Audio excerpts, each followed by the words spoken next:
Oi, prazer. Meu nome é Tauane, eu sou psicóloga e psicanalista, inclusive uma psicanalista lacaniana, depois eu vou explicar melhor o que seria isso. E a convite do grupo, eu vim falar um pouquinho do que seria a psicanálise, principalmente relacionada à área médica. E para isso, eu pensei em não trazer tantas questões conceituais, históricas, para não ficar desgastante, e também por conta do tempo, né? Em que eu acredito que tem muitas outras coisas mais importantes nesse momento para serem ditas e discutidas do que necessariamente conceitos, né? Claro que eu vou trazer algumas palavrinhas, alguns termos que são da psicanálise, mas eu não vou aprofundar neles, tá bom? E para começar a nossa discussão, eu pensei em falar um pouquinho sobre a formação do psicanalista, né? Como que se forma um analista? Será que precisa de uma faculdade? Será que precisa ser psicólogo? O que é preciso fazer? E aí a gente vai voltar um pouquinho, né, em Freud, quando ele trouxe a questão do tripé da psicanálise. E esse tripé vai ser justamente o que vai possibilitar a gente atuar, né, enquanto prática e também se intitular como psicanalista. Esse tripé vai contar com 3 palavrinhas, que são a análise pessoal, a teoria e a supervisão clínica. A análise pessoal, né, uma observação importante é que na psicanálise a gente não fala muito em terapia, a gente fala análise. A princípio, vamos usar essas duas palavrinhas como sinônimos, tá bom? Então, seria justamente o profissional da psicanálise procurar um outro profissional da psicanálise para poder fazer essa terapia, para poder fazer análise. A segunda palavra é a teoria, né, que é justamente o estudo dos conceitos, da teoria, do desenvolvimento, que o Lacan, o Freud e outros autores colocaram na psicanálise, e pegar essa teoria e pensar numa possível prática, né, uma possível apresentação dessa teoria em algum caso clínico que a gente atenda. E o terceiro, que é a supervisão clínica, que é quando também o profissional psicanalista procura um outro profissional também na mesma área, que oferece supervisão, para poder discutir casos clínicos, teoria, questões, dúvidas, justamente para esse profissional poder orientar, né, e guiar a gente nesse caminho. Então, esse passo é muito importante, porque às vezes a gente acha que está seguindo um caminho certo, e aí quando a gente vai expor para um outro profissional, ele vai ajudar a gente a pensar em alguns detalhes, algumas questões que a gente deixou passar, e que é importante a gente estar prestando mais atenção, repensando, às vezes pontuando para o paciente. Então, para ser um psicanalista, é importante seguir essas 3 palavrinhas, né? Esse tripé. E aí vem a questão, será que médico pode ser, então, psicanalista? Será que ele pode ser um analista? E sim, pode. É até importante a gente pensar, né, no desenvolvimento da psicanálise, em que o Freud, Lacan e outros autores, eles não eram psicólogos, eles eram médicos, né? Então, a gente vê aí a importância também da medicina no processo psicanalítico, né? Na prática da psicanálise em si. Uma outra questão que eu gostaria de trazer é sobre o corpo, né? Esse objeto que é tão importante assim para o nosso trabalho. A gente trabalha o tempo todo com o corpo, tanto a medicina quanto a psicanálise, mas é preciso entender que esse corpo, mesmo que seja a mesma palavra, são coisas diferentes para as duas áreas, tá? A psicanálise vai trabalhar, então, com o corpo também biológico, né, com essa superfície que a gente vê, mas, ao mesmo tempo, vai trabalhar com uma outra instância do corpo, que é um corpo real, um corpo simbólico, um corpo atravessado pela linguagem, que vai ter marcas, onde vai ter desejos, vai ter furos, né, faltas. Então, é um corpo diferente, um corpo que a gente vai entender melhor depois, mas que é diferente de simplesmente uma superfície, tá?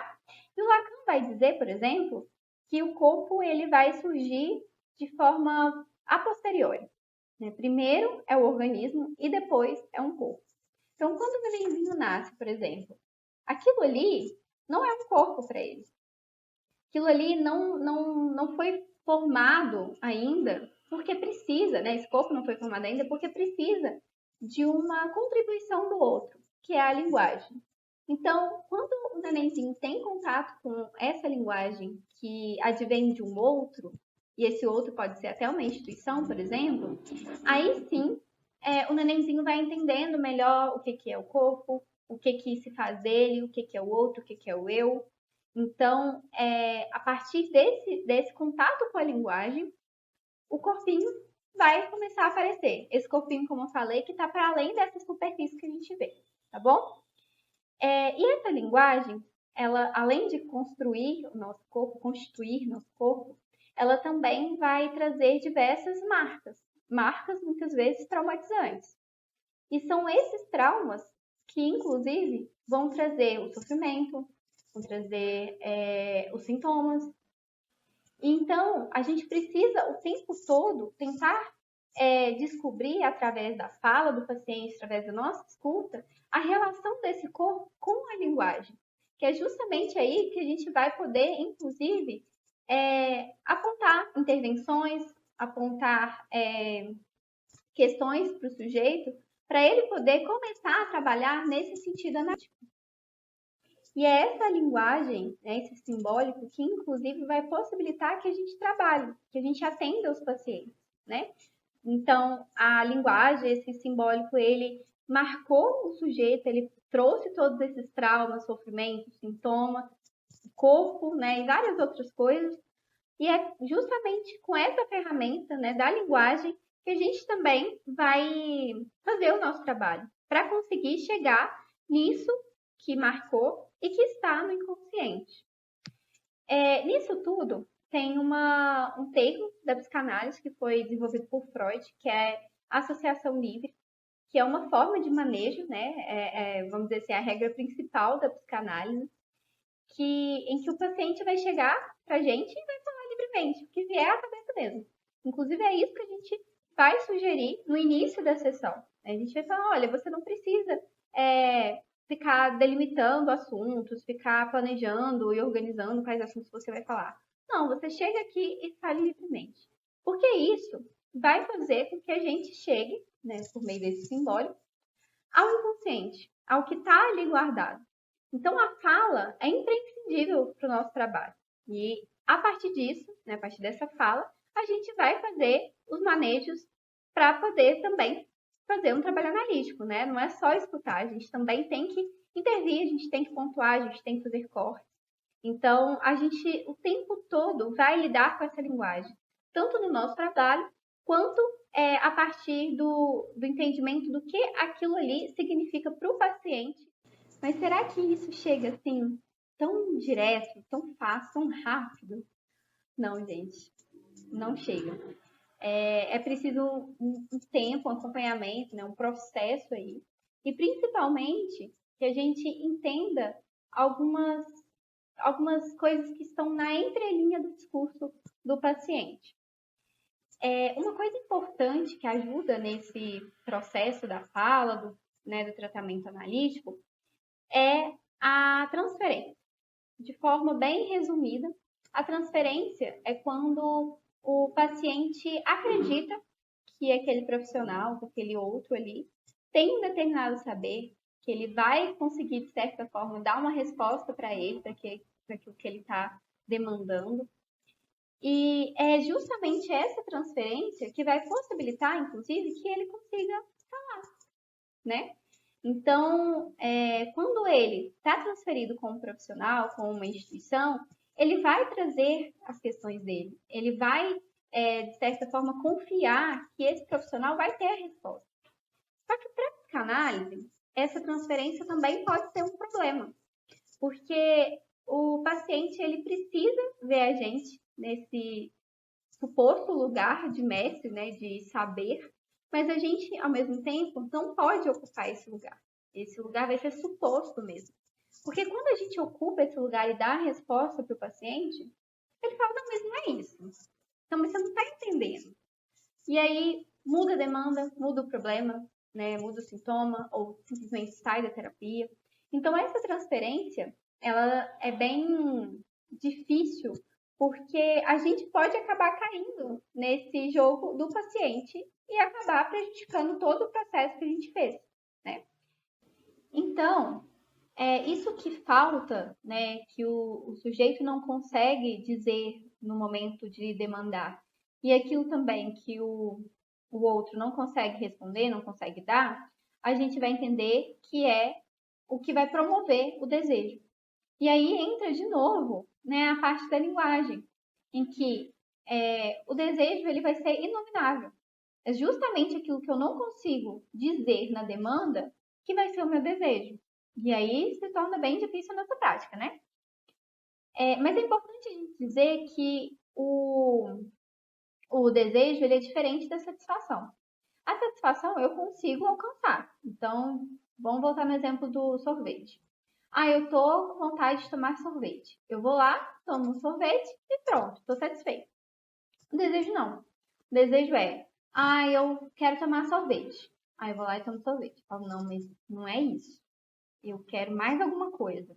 Aí vai lá e compra um chocolate. Não, mas não é isso. Ainda falta alguma coisa.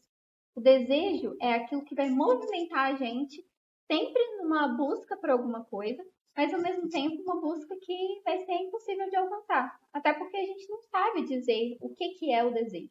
Né? Ele vai estar bem relacionado com a introdução da linguagem, que quando a linguagem aparece, o simbólico aparece, ele não vai dar conta de tudo. Não dá para a gente nomear, né, ter palavras para tudo que acontece com a gente, para todas essas marcas.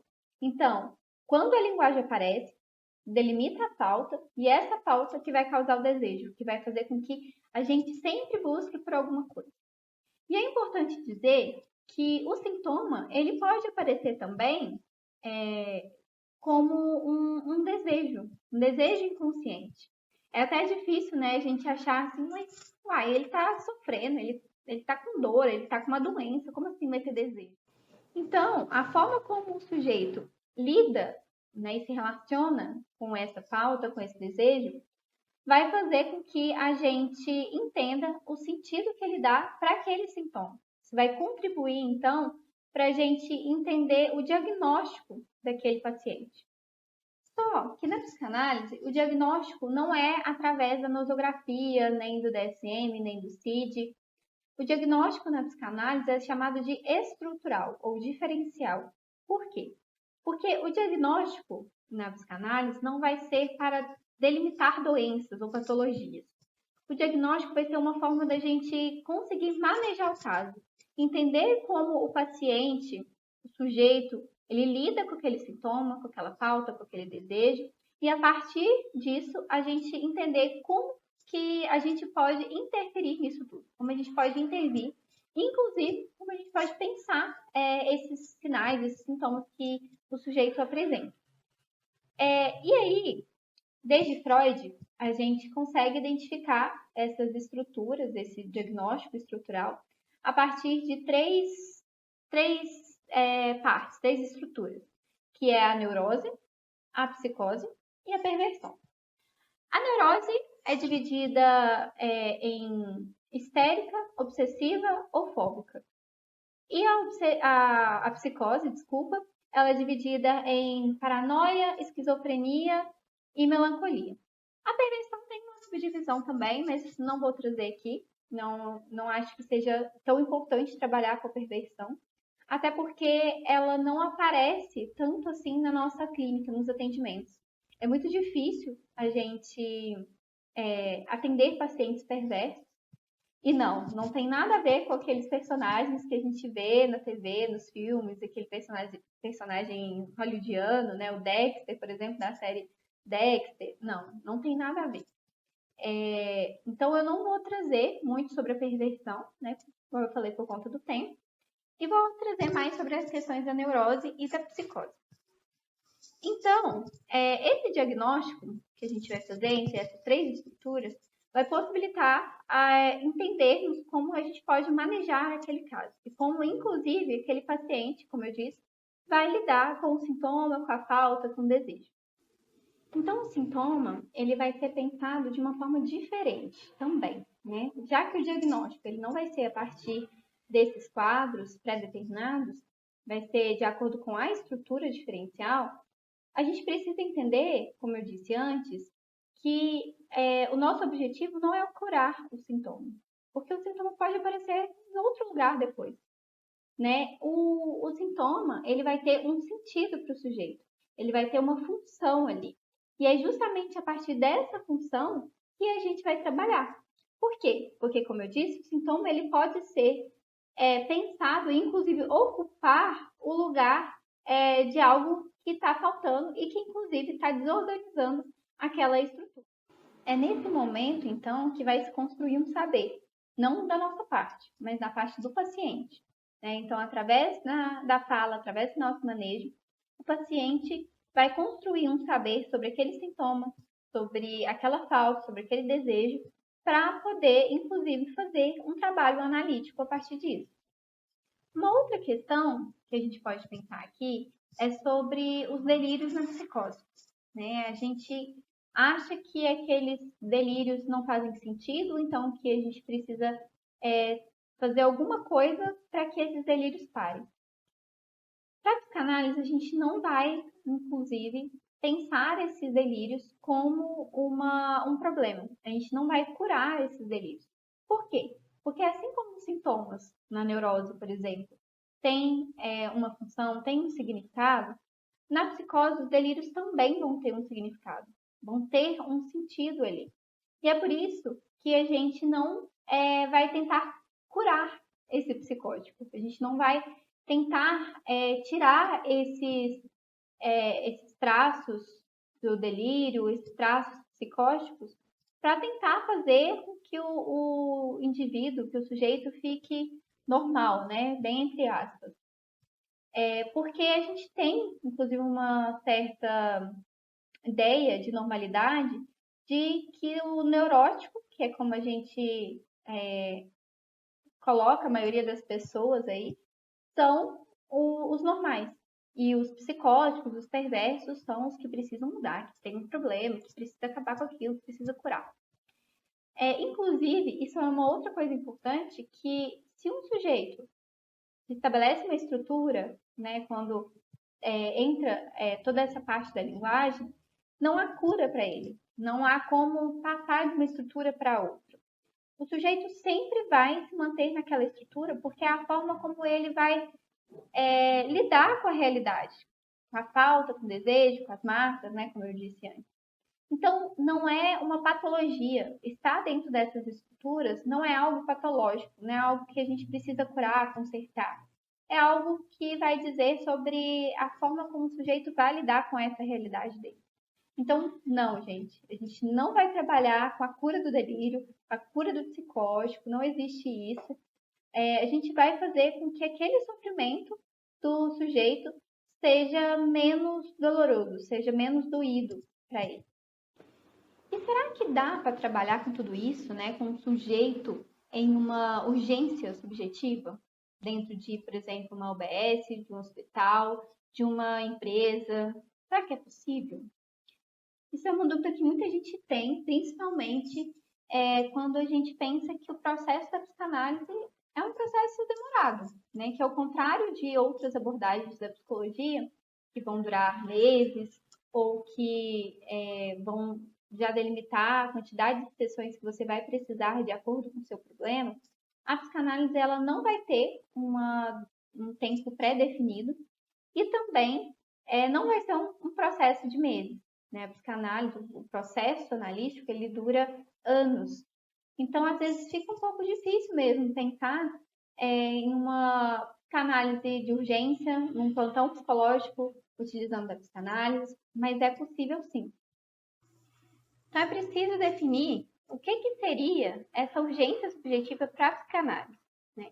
É justamente quando o paciente chega num serviço de saúde e fala sobre os seus sintomas, né? Ele vai descrever os sintomas que ele está sentindo e vai dizer que é algo urgente, que não dá para esperar, e inclusive vai tentar associar isso a um certo sofrimento psicológico, a partir dos sintomas. Nesse momento, o psicanalista ele vai ouvir o paciente, ele vai ouvir a demanda, a queixa dele, e aí, a partir disso, vai oferecer para o paciente a possibilidade de ressignificar aquilo, de dar um sentido àquilo que está acontecendo. E é a partir desse sentido, promovido pela linguagem, de novo, né, que o paciente vai conseguir entender o que é que se passa com ele, o que ele pode fazer com isso, o que dá para fazer, porque tem muitas coisas que ele vai querer, mas não vai poder fazer, né? Então, a partir disso tudo, o paciente vai acalmando, vai entendendo a situação, vai procurando outras saídas e, dependendo do caso, dependendo inclusive da instituição em que ele vai se apresentar, ele vai poder continuar com esse processo psicanalítico, esse acompanhamento, ou se não, ele pode ser direcionado para outro serviço de saúde em que vai dar andamento nesse processo. E nesse tipo de situação, é importante a gente pensar na equipe multidisciplinar, porque muitas vezes, num serviço de saúde, o paciente não vai chegar diretamente ao psicólogo, ao psicanalista. Ele vai chegar ao médico, a um enfermeiro, e a partir disso, pode-se encaminhar, pode ter uma discussão sobre esse caso, para ver se seria algo realmente da psicanálise, se é algo que dá para até a psicologia mesmo para poder trabalhando. Então, nesse momento, o diálogo entre os profissionais, entre a equipe, é imprescindível para saber o que se pode fazer ali. Até porque se chega em uma crise, numa urgência subjetiva, talvez só a fala, só a escuta, não vai ser possível naquele momento. Vai ser preciso que haja outros tipos de intervenção, seja medicamentosa, seja de fazer algum tipo de exame para excluir, né, algumas doenças, alguns mal-estares. Então é isso, quis trazer algumas questões da psicanálise, como pensar elas atreladas a essa parte da medicina, pensar também como a gente poderia entender alguns conceitos, algumas ações iniciais, assim, em um contexto de urgência, num contexto da instituição em si. É muita coisa para poder falar, então realmente não deu tempo de falar tudo. Eu queria indicar 2 livros que eu acho que seriam interessantes para se pensar tanto na psicopatologia quanto na questão do corpo, do sintoma. O primeiro se chama Psicopatologia Lacaniana, do Antônio Teixeira e da Márcia Rosa. Esse aqui que eu tenho é o volume 2, mas tem o volume 1 e o volume 2, tá? Que também que o primeiro também é muito bom. E o outro se chama Corpo e Clínica Psicanalítica, Teoria e Prática, da Geisiane Amaral Gonçalves, que é este aqui, ó. Que também é muito bom, porque vai trazer, né, algumas questões sobre o corpo, sobre os sintomas, sobre a falta, sobre as estruturas, e que é bem interessante para a gente começar a introduzir, a entrar mais nesse campo. Então, vou deixar o meu contato com o pessoal do grupo. Caso vocês tenham alguma dúvida ou interesse em conversar sobre, estou disponível. É só chamar lá que a gente bate um papo, tá bom? Tchauzinho!